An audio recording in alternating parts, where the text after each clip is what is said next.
What's going on, everybody? So, hope everybody had a great 4th of July. I did. I had ribs, pork chops, macaroni and cheese, the homemade kind. Trying to think of what else we had. Anyway, it was really, really good. Baked beans, yeah, baked beans with hot dogs in them. Yes, it was very good. Anyway, I'm going to be posting some results throughout this very short video because I love to keep my videos short.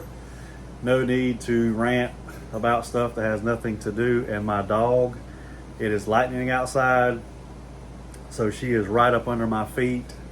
She had to come in the office with me for a little bit. She's scared to death of bad weather. We've been having a lot of bad weather here lately. Anyway, the deal with the power of attorney, if we're sending a power of attorney in and you still get a stall letter from TransUnion, or you still get the email from Experian, let's stop playing games. Take them to small claims court immediately, because number one, power of attorney is not required. Number two, even though they are requesting it, we've already sent it.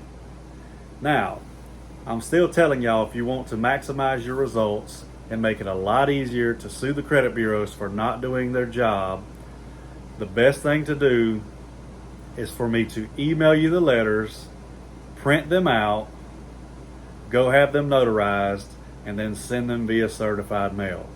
I will pay for the certified mail. I will knock that off your monthly rate, so don't worry, it's not going to be an additional charge that you have to pay for it. Anyway, if y'all have any questions or concerns, leave them in the comments. Hope y'all have a great day.